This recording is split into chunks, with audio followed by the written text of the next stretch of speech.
C101 CC102 આગળના પોઈન્ટમાં આપણે ગૌતમ બુદ્ધના ઉપદેશો વિશે ચર્ચા કરી હતી. હવે આગળ પોઈન્ટ છે બૌદ્ધ ધર્મ કા प्रचार.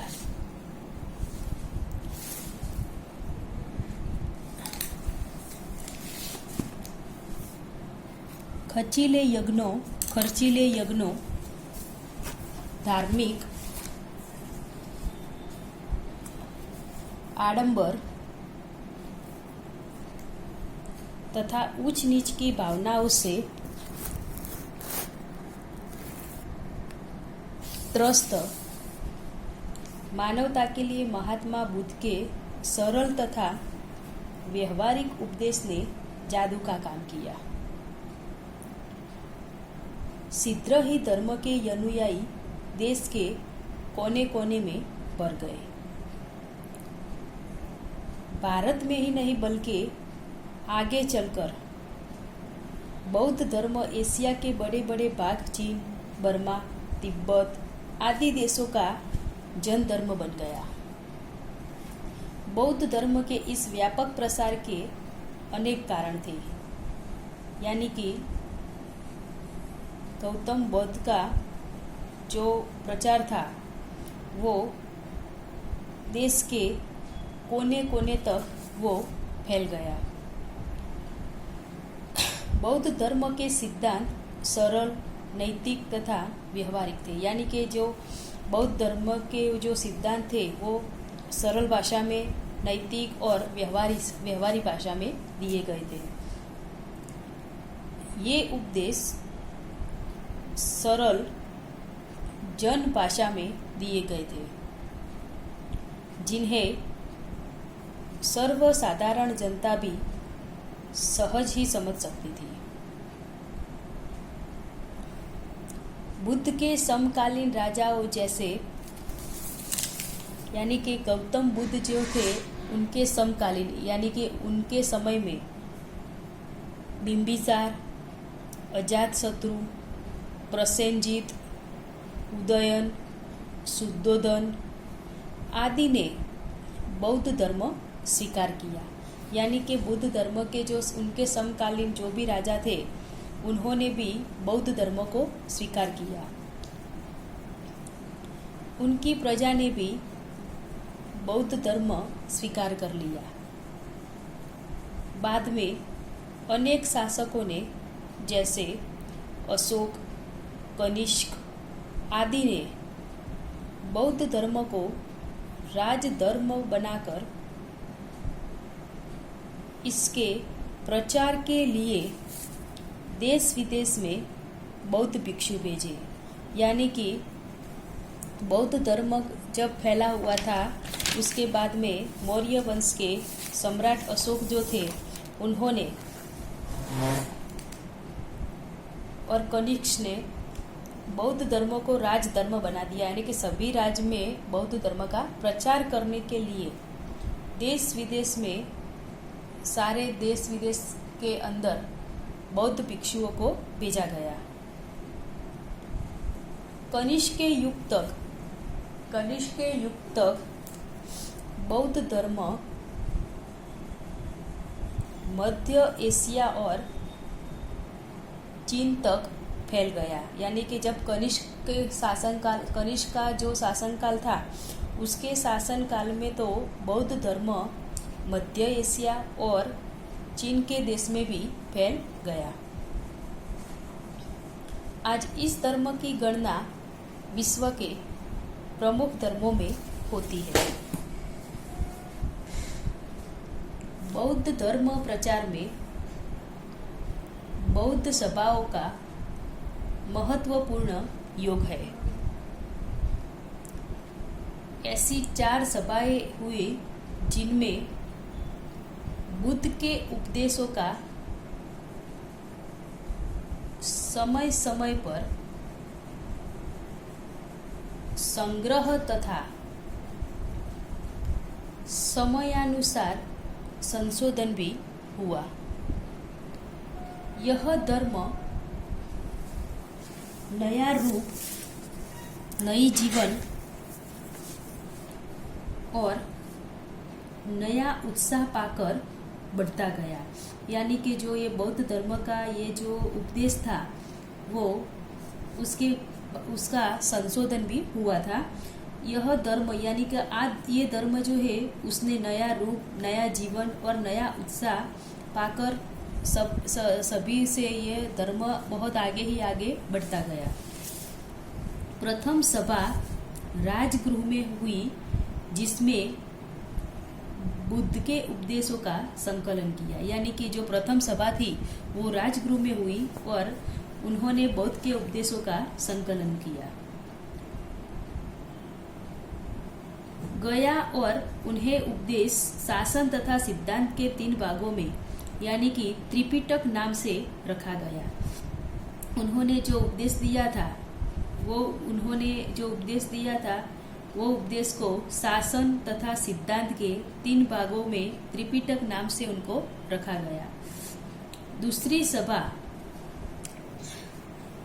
सभा प्रायः 100 वर्ष बाद, यानी कि जो प्रथम सभा थी वो प्रथम सभा राजगृह में हुई। गौतम बुद्ध की जो प्रथम सभा थी वो राजगृह में हुई थी और दूसरी सभा जो थी वो दूसरी सभा 100 वर्ष बाद, यानी कि 100 वर्ष के बाद वैशाली में हुई, जिसमें इन ग्रंथों में सुधार हुए। यानी कि जो दूसरी सभा हुई उस दूसरी सभा में ये जो उपदेश थे ये उपदेश में सुधार हुए।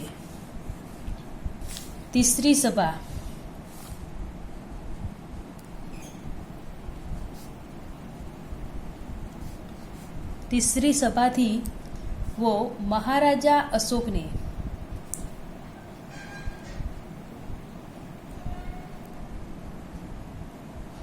पाटलिपुत्र में बुलाई। यानी कि जो तीसरी सभा थी वो तीसरी सभा पाटलिपुत्र में सम्राट अशोक ने बुलाई, जिनमें बौद्ध साहित्य का वो जो तीसरी सभा थी वो तीसरी सभा में बौद्ध साहित्य का अंतिम संकलन, अंतिम यानी कि जो अंतिम सिद्धांत थे वो अंतिम संकलन किया गया।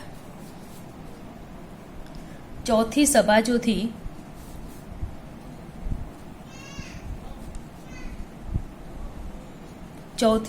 थी वो चौथी सभा महाराजा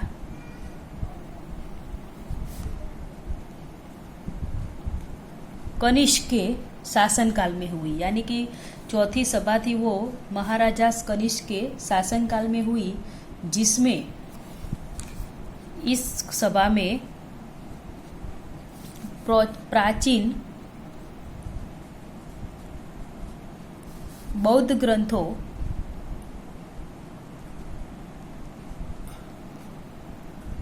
के भाष्य लिखे गए।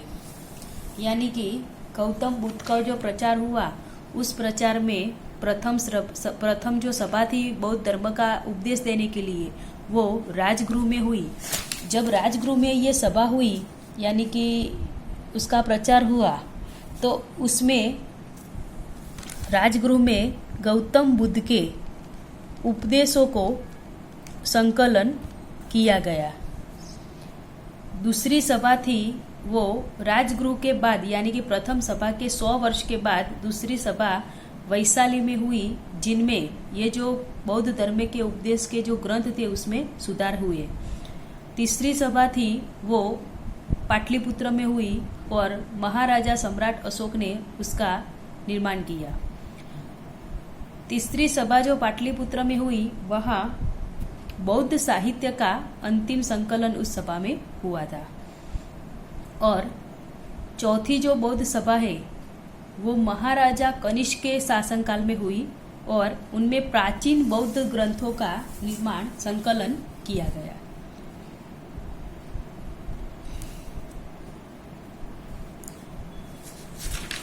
आगे जो है वो पॉइंट है कि बौद्ध धर्म के उपहास के कारण बौद्ध धर्म का विश्वव्यापी प्रचार हुआ, परंतु कुछ ही शताब्दी में यह धर्म पतनोन्मुख हो गया। जब बौद्ध धर्म का प्रचार जो विशाल काय में यानी कि बहुत उनको नाम मिला था बौद्ध धर्म का, परंतु कुछ सालों के बाद, कुछ शताब्दी के बाद यह धर्म पतन की ओर चला गया और अपनी जन्मभूमि से प्राय निर्वासित हो गया। इसके बहुत सारे कारण थे। इनमें हम देखेंगे कि बौद्ध धर्म के पतन में कौन से मुख्य कारण थे। तो बौद्ध धर्म के विरुद्ध ब्राह्मण निरंतर विद्रोह करते थे, करते रहे, यानी कि जो ब्राह्मण थे वो बौद्ध धर्म का विरोध करते रहे। बौद्ध धर्म ने वैदिक धर्म का नाश नहीं किया था।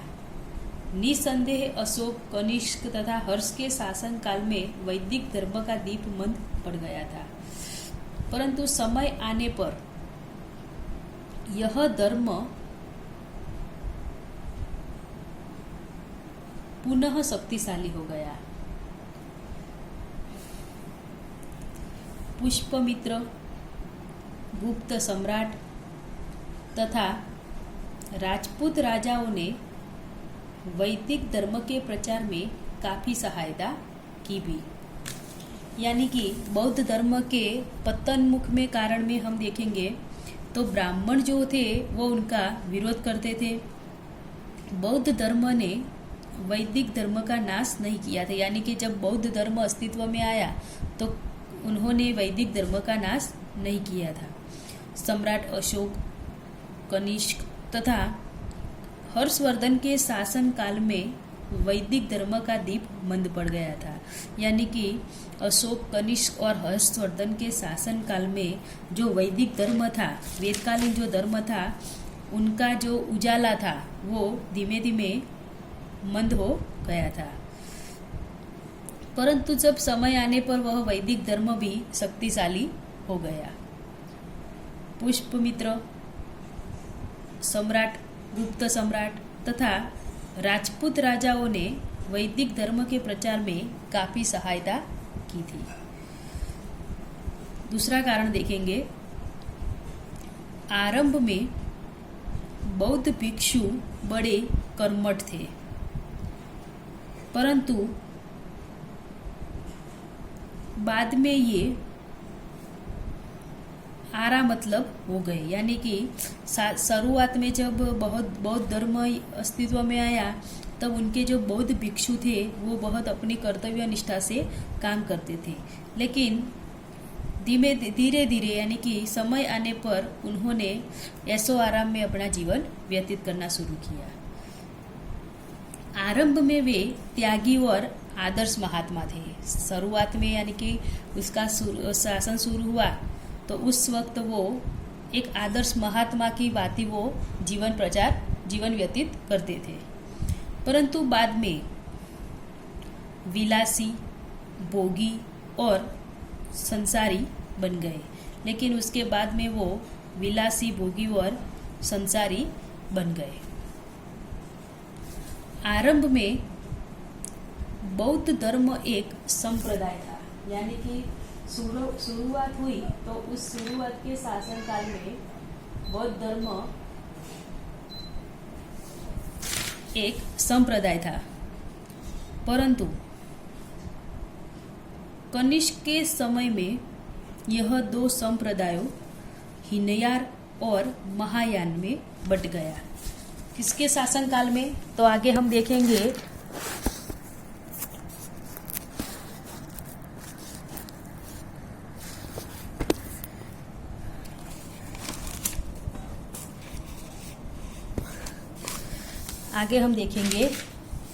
कि कनिष्क के शासन में महायान और हीनयान ये दो भागों में बट गया।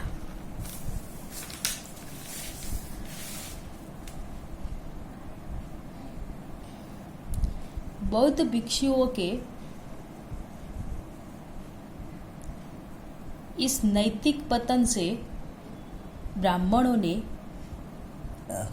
खूब लाभ उठाया, यानी कि उनका जब पतन हुआ तब उनके पतन का ब्राह्मण जो थे उन ब्राह्मणों ने उनका लाभ उठाया। उन्होंने जनता का ध्यान बौद्ध धर्म की बुराइयों और वैदिक या हिंदू धर्म की अच्छाइयों की ओर आकृष्ट किया। ब्राह्मण जो थे उन्होंने जनता को यह बताया कि बौद्ध धर्म जो है वो बुराइयों से भरा हुआ है और वैदिक धर्म जो है वो हिंदू धर्म का सनातन धर्म है और हिंदू धर्म की अच्छाइयों की ओर उनका ध्यान आकर्षित किया।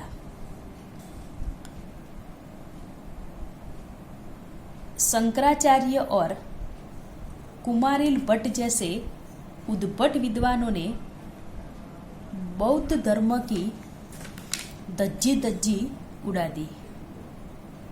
सर राधाकृष्णन के शब्दों में शंकराचार्य ने बौद्ध धर्म को अपने आलिंगन पास से ऐसा बांधा कि वही उसकी मृत्यु हो गई। उसका तीसरा कारण है हूणों के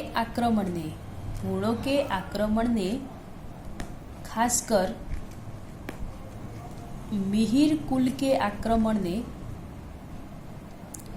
बौद्धों की कमर तोड़ दी। यानी कि हूणों का जो आक्रमण हुआ उन्होंने मिहिर कुल के आक्रमण में बौद्ध धर्म की यानी कि बौद्धों की कमर तोड़ दी।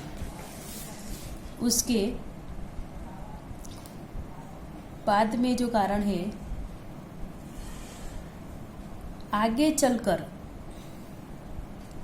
मुसलमानों ने इस धर्म की रही सही शक्ति का सफाया कर दिया। यानी कि आगे चलकर मुस्लिम जो धर्म है उन मुस्लिम धर्म ने भी उनकी रही सही शक्ति का सफाया कर दिया।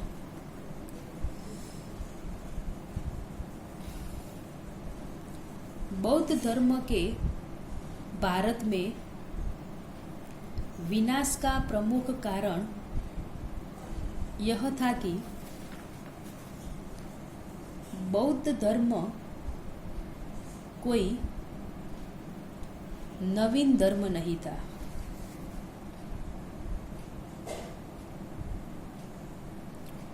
बुद्ध ने प्रचलित हिंदू धर्म के आडंबर का प्रतिवाद कर मनुष्य के कल्याण का सच्चा मार्ग बताया था। इस धर्म ने भी उपनिषदों से निकलकर अहिंसा और जीवन की पवित्रता को अपनाया। आगे चलकर जब हिंदू धर्म में सुधार हुआ तो बौद्ध धर्म विशाल हिंदू धर्म के पेट में समा गया। हिंदुओं ने अन्य देवताओं की तरह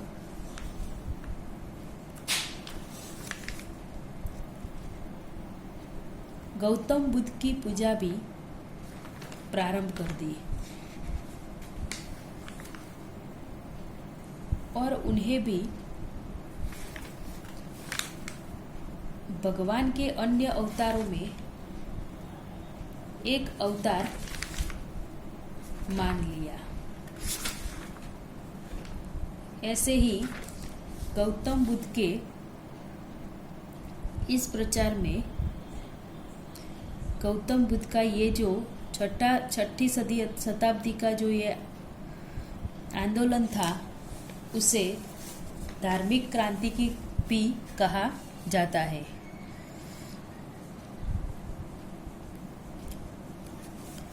भारत में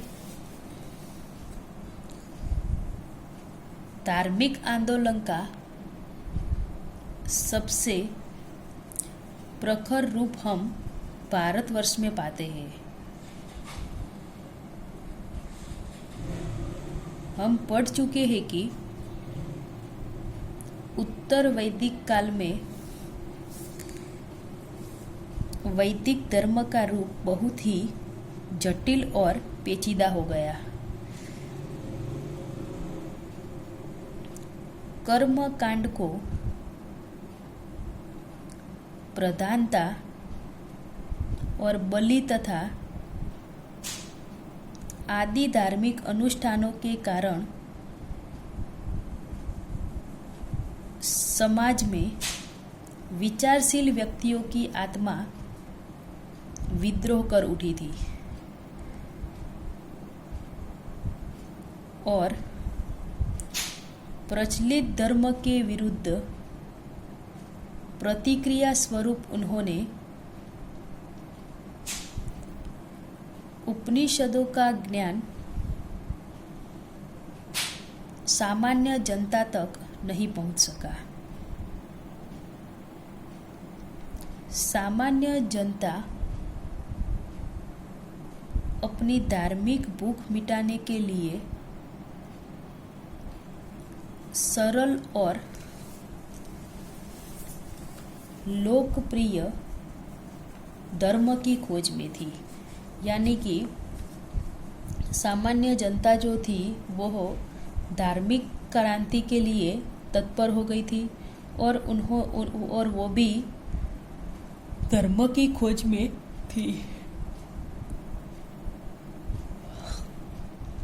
ठीक ऐसे ही समय में महावीर तथा गौतम बुद्ध का प्रादुर्भाव हुआ, जिन्होंने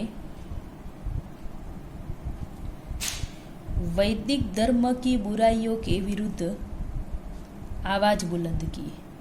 और उसी समय जनता जब धार्मिक क्रांति की खोज में थी, उसी समय महावीर स्वामी और गौतम बुद्ध जैसी दो महान विभूतियों का जन्म हुआ और उन्होंने वैदिक धर्म की बुराइयों को नींव से निकालकर बौद्ध धर्म का और जैन धर्म का प्रचार किया।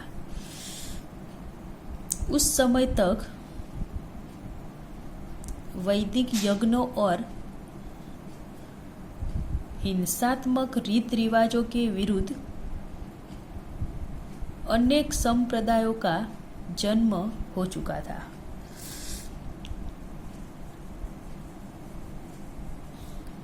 बौद्धों के ब्रह्मजाल सूत्रों से पता चलता है कि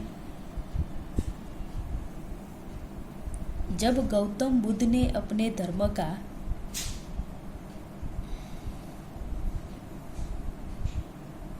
प्रचार करना शुरू किया था,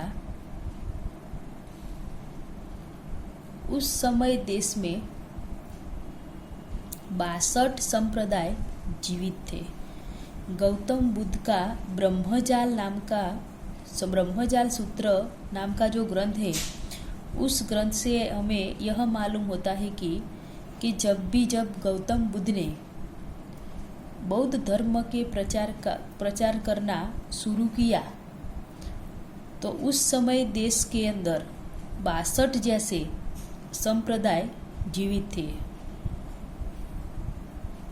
परंतु जैन ग्रंथों के अनुसार, यानी कि जैन ग्रंथ जो है उनकी जो सूची है उसमें लिखा है कि इन संप्रदायों की संख्या 62 नहीं लेकिन 363 थी।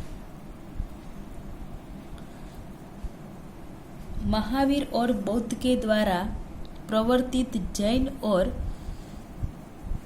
बौद्ध धर्मों से प्रभावित होकर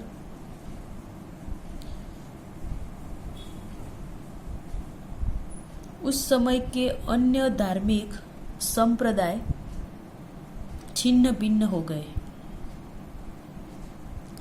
केवल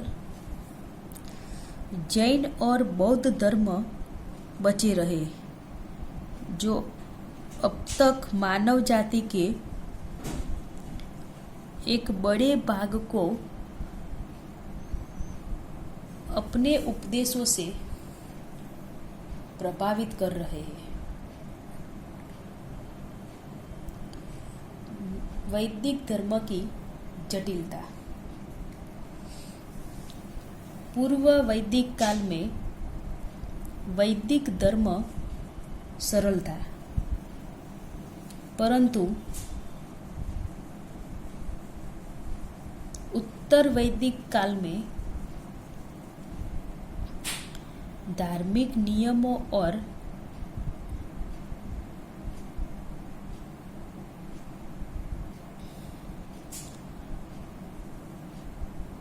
क्रियाओं में बहुत जटिलता आ गई थी। यानी कि जो पूर्व वैदिक काल का जो समय था, उस समय में वैदिक धर्म सीधा और सरल था, परंतु जब उत्तर वैदिक काल शुरू हुआ तो उसमें इन नियमों और क्रियाओं में बहुत जटिलता आ गई थी। पेचीले धार्मिक अनुष्ठानों और बलि प्रदान यज्ञों के कारण वैदिक धर्म का मूल साधारण के लिए ऐसे यज्ञों का पालन कठिन था और विचारशील व्यक्तियों में पशु हत्या के कारण ऐसे धर्म से घृणा हो रही थी। लोगों के जीवन और मृत्यु की समस्या का कोई हल दिखाई पड़ रहा था। वे किसी सरल और बौद्ध गया धर्म की खोज में थे, जो उनकी आत्मा को शांति प्रदान करता था। यानी कि जो वैदिक काल का धर्म था, वो उत्तर वैदिक काल के जो नियम थे वो बहुत जटिल थे। बलि प्रदान यज्ञों के कारण ये धर्म, वैदिक काल के धर्म में किसी की भी बलि का बहुत योगदान था कि बलि देने से ही हमारा जो भगवान है वो खुश होता है, ऐसी मान्यता थी। यज्ञों के पालन कठिन था और विचारशील व्यक्तियों ने पशु हत्या के कारण ऐसे धर्म में घृणा हो रही थी। लेकिन जो बहुत लागणीशील और विचारशील जो व्यक्ति थे, उनको इस धर्म से बहुत घृणा हो गई थी। ब्राह्मणों के ढोंग और पुरोहितों के पाखंड के कारण समाज में ऊंच नीच जाति की भावना बढ़ गई थी। यानी कि ब्राह्मण जो थे वो अनुष्ठान यज्ञ करते थे, उनके पाखंड के कारण समाज में ऊंच नीच जाति पाति की भावना बढ़ गई थी। जाति प्रथा बहुत ही जटिल हो गई थी। व्यवसाय पर आधारित वर्ण व्यवस्था अब जन्म पर आधारित हो गई थी। इनकी यानी छुआ अछूत का प्रकोप बढ़ने लगा था। भूत प्रेत, जादू टोना के मनुष्य के विश्वास दृढ़ होते जा रहे थे। समाज में शूद्रों की दशा बहुत ही शोचनीय थी। इस प्रकार वर्गवाद की भावना, छोटे बड़े की भावना और जातिवाद की भावना प्रबल हो रही थी। तो आगे का जो लेक्चर है उनमें हम नेक्स्ट लेक्चर में नए प्रश्न के साथ मिलेंगे।